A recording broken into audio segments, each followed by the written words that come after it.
Hello, this is Vance, and this is Wednesday, February the 1st, 2017. These are the CL trades for today using the slow hand method for price action. Well, today was the report of the DOE report came out, Department of Energy report came out, it was announced at 10:30. And what I failed to mention this morning is also the FOMC report meeting minutes for this afternoon at 2 p.m. So that did have an influence on the market. I'll show you on the chart here in a second. So that was something I didn't mention. It doesn't really affect the oil market as much. It certainly does at 2 o'clock when the report comes out, of course. But generally speaking, up to that, I don't really see a noticeable difference. It probably has more impact on the ES or the futures equity indexes more than anything else because of what expectations could be or should be or whatever it may be. But anyway, I talked this morning. I was on here already once and talked about this area and, you know, how the overnight and how we had this really fairly tight range, 15 ticks on how to, you can see that, and where to get in. And unfortunately, it really wasn't any place to really to enter prior to the news report. And as you can see, not only was it a pretty tight range, this is the open right here, 9 o'clock is right here. You see price traded down, traded back up, and it really kind of fell into this very tight range until just before the report. And we're looking at roughly 10, about 9, somewhere about 10 o'clock to when the report came out. We fell into this really tight area, this tight range here. And this was really about 10 ticks right in here. And so, you know, there's really no way to trade this. I mean, trading on the long, trading on the short, right in this area here, you know, right in this particular area, you can see price is really tight, probably about 10 ticks in this area, you know, and this was like that from, let's say, you know, 10 o'clock, 9 o'clock, 9:55 roughly till 10:30. So, you know, there's no real reason. You can't trade this. You can't trade this when you're anticipating news of the report coming out. So it's not even worth trying. Even in this area, like, and I tried to highlight that this morning. I mean, if you're in a trade and there's a decent setup that you have and you're already participating in a trade from down here, for instance, in the overnight and price comes up, yes, as long as you have your first contracts off and you're sitting there at break even, you can hold into the news. If you're short and you got your first contracts off, let's say you shorted here for whatever reason, I don't know, right in this area, and you got your first contracts off and this is the news and you're kind of rotating down here, you've already got a hold through that area. If you anticipate that it might be a negative report, fine, there's no problem with that. I don't have any problem with that. But it's taking any new trades, especially in this area. Like, I mean, you can't really take anything in here. You know, like you want to trade at the edges, and that's on the best of days. But when you're coming up to the report, the trade to take a trade on the middle and somewhere like that, no, I don't agree with that. I mean, I'm not saying that, you know, you trade whatever you like, but that's my feeling on that. Now, when the report comes out, and you can see what happens is that one other thing about the report, when the report comes out, not only does trading start to slow down, probably about 9:45 to 10 o'clock, but then when do you start trading again? Like, when do you look at? Maybe an hour later, like after things shake out a bit, maybe 10:30, maybe 11 o'clock, maybe 11:30. There's no real hard and fast rule in my opinion, but let's take a look at what happened. This is where the report came out, you know, and it was there was a build, 6.5 million barrels, I think it was, and there was a slight build in gasoline as well. Price falls right off, rebounds, comes back up here, comes back down again, and we're talking about, this is from 10:30 right here to 7 minutes later. So this is 10:37 right here. So, you know, this is pretty fairly wild swing, 25 ticks, you know, up and back, and you know these bars are painting pretty quickly. Down here now, but when price settles down here, it looks like there's going to be a bottom here that's developing. I don't know if that's in fact the case or not, but it looks like it. I mean, but we're talking 7 minutes here. That's like a 7 minutes. So is it going to hold? Now, what I did was, I'll show you where I really was starting to think about. I took a really hard look at this area right here. Prices is really, you know, like in this area, but this is still kind of volatile, very volatile. I see this move down here to this area, it pulls back, moves down again. So, you know, I was looking at this area, and this is a second entry long off of here.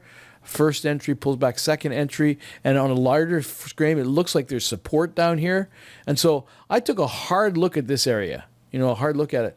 But the thing that I discounted and why I didn't take this trade, it's still too close to, I don't know, price could even easily, someone step into the market and drive me down, hit my stop. So I was really reluctant to that. But as it was, price kind of powered out of here toward this high. Now we're down to, now it's close to 11 o'clock. Here you have a 10:52. It's 20 minutes later. This is the second entry long right here. And I think it's worthwhile only because of a couple of things. I think one of the main reasons that I was thinking about is that even though it was a bearish report, as far as the build was concerned, at least I assumed it seemed bearish to me. Price still was able to move up here, and it moved up 30 ticks off this bottom. Okay, that's the first thing. And then when we see right here, this is a second entry long right here. Pullback, first pullback, second entry long on a strong bar. Price back and forth a little bit, and then another strong bar here. Back and forth. And so I think this is worthwhile taking because you think you're going to have at least maybe another leg. So you have one leg up. It's worthwhile to take it, even though this is the top from earlier today. This move up here, I think, negates that. And if you look at Brooks, if you look at Al Brooks, and what he talks about is that when you have a strong leg up, it doesn't matter where it is, like on the ES, and this is, of course, he mostly trades the ES. When you have a strong leg up on the ES and you have a hesitation and so forth, and you have a couple of pullbacks back to where an area of previous support is, you're probably going to have another leg up. It's a 70% chance you're going to have another leg up. And so that's what I really kind of based it on. And frankly, it worked out pretty well.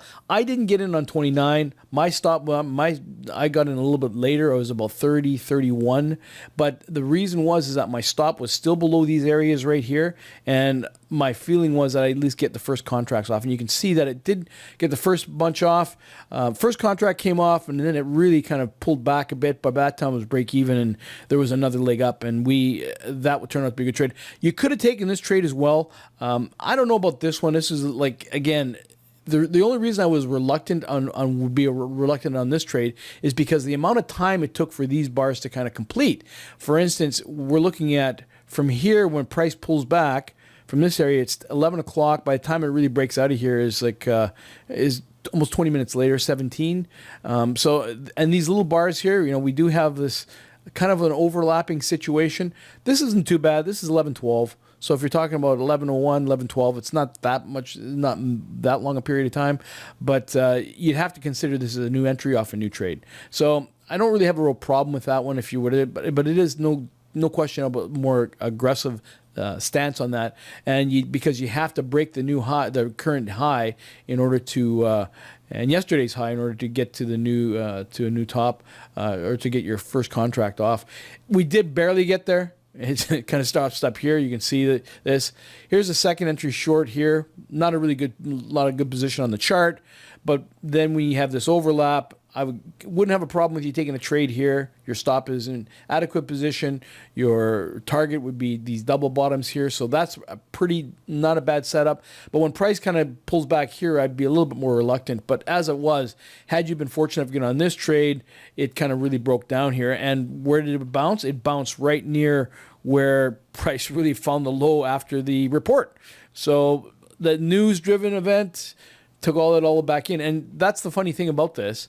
The funny thing about it is that price rose above the opening day price based on, or the previous high, based on what I thought would be a negative report. And when price started to turn over, it came and took it all the way back, really where this real move actually started. Now, it says me one of two things. I mean, again, is it real? Where do buyers want to step in and so forth? Don't really put a lot of stock into news. I mean, for that very reason, I think it should have been a bearish report, and price, after it finds it does pull back a little bit, but then it goes to a new high. Almost made an assault on. We'll take a look at it later on, what happened later on in the day, but it's right now it's over 54. Or got up to close to 54 before it turned back. So from the bottom here, like from basically a $1, it's a $1 range. That's a pretty wide range on the on the CL, and certainly this took place mostly after 11 o'clock this morning. So that's something to keep in the back of my mind anyways. Anyway, but price got down to this level, and it really got down to, let's say, $53. 53 was really looked like the line in the sand. We had this rotation around that area. Again, here's the 15-tick rotation that I've talked about so many times. So you can see that that's what occurred down here. Now, we have a second entry long right off of here. First entry, second entry at the bottom when we have this bounce. Okay. I mean, we have some pullbacks in these areas, but these are pretty strong. So we have this bounce. We have a 10-tick pullback, drops here. Second entry long. I looked at this trade. No, too early. I mean, we still have momentum, seem to be down, but then we had this pullback of almost 20 ticks, pulls back again to here. Now, I like this trade, so I took it here expecting that price is going to rebound, and unfortunately I got stopped out on it, like at break even. It went ahead 10 ticks, and then it hit this hesitation, and when this big bar came in, and then this one, I got basically a break even. Sat back, waited for it, and then it had another opportunity to get in right here, and that's when I got in. This really worked out well, and the reason I got into this trade is that, first of all, let's take a look at it from the side of it. By getting on this trade, my stop was pretty low, near the lows of the day. This one is, right at the open, or right at the news. But right here, I think it was low enough, especially where my entry was. So I was thinking that this is the low at 52.90. So getting in at 53.03. My stop was at 52.88. And so it was below this area right here, which was later on after we had this real test of this ultra low area, of which, in this case at 52.85. So I thought this was a pretty decent place to enter. Of course, your double tops are occurring before your 15-tick target, but again, I'm looking at the fact that if it gets up to 8, 9 ticks, 10 ticks, and holds, then I'll probably get at least my first contract off. And you can see that the hesitation occurred right at 15, 53.15, pulls back, and then just springs right out of here. And it didn't take long for price to work out. Now, this is 1 o'clock. By this one time, this one formed up. This is close to 2 o'clock, and as we approach the FOMC report, the minutes, that's what this is about here. This is 2 o'clock, and that's why we had this real swings in volatility, this overlap. And then when price settled out, expected, it wasn't a negative report, wasn't a positive report, it was basically neutral. Price really ripped up even higher. So I was in on this trade. I got taken out of my runner at 49, because that's where I had it. I had it at 49, and this kind of, when it moved up to here, I was in the process. I was going to move my target higher, but this bar right here at 2 o'clock just blasted right through it and never had a chance to move it up, which I'm not unhappy with. I was thinking that this would be the high, was where the previous highs were for the day. But that wasn't to be. It kept going and really rotated up much higher than that. So from when I got out at 49, it moved up another 50 ticks or 40 ticks. So that's unfortunate, but I mean, I had the right idea. I was pleased that I had the right idea from here, that it was going to perhaps retest and rotate up, and I was fortunate enough to get up. Now, I don't know this is going to happen. There's no way to predict this. I mean, this could have turned over and headed back down in the other direction. It could do that. What I'm saying, though, and I've said this, I don't know how many times in the past, I've been saying this, that if you have this double top right in this area, then you want to get in low enough so that your 15 ticks get off, and so you have a safety cushion, basically. So that's the way I looked at it. Now, when price breaks up here, I don't know it's going this way, like this. I have no idea. What I do believe is that this down here it rips down here. It finds support. It looks like it's a reversal because it does find support, but that doesn't mean it's going to continue to go up. Had I known that, I would have stayed on this trade and it would have lasted out here. But I got taken out, like a break even right here. Now I did get back in because I did even off these bars here because it didn't have a chance. It really turned around here, and I was quick enough on the draw to get in on this one with the expectation that I would at least get my first contracts off. But you could see there was more hesitation. Had I closed this out, had I closed it out with 3 or 4 or 5 ticks or 10 ticks, instead I would have watched it take off on me. And I'd rather, when I put this trade on, I fully expect that this is the cost of doing business. This 15 ticks here. When I first put this trade on, I expect that this 15 ticks, this is what I'm willing to pay to find out if this is right. That's it. Now, when price moves up to plus 10 or plus 12, I move it to break even because I'm willing to pay that gain to find out whether I'm in fact right. And on this one right here, I was taking out a break even. Now, that's what I was willing to take, particularly in the face of these bars that are coming down here. Now I got back in, and I was fortunate to be able to do that. I think it's do I know that it's going in like this direction? I don't. You can't know this. I mean, if I knew that it was going in this direction for sure, I would put in every cent I have as far as contracts are concerned. And how many of these would I need? Not many. So that's my thinking going to this. You can't know. For people that think that you have a crystal ball that I can specifically see what's going to happen is wrong. You're going to be off. Your compass is going to be off on occasion. So that's it for today. For now, if you have any questions, please let me know. You can get in touch with me at slowhandmethod@gmail.com. Bye for now.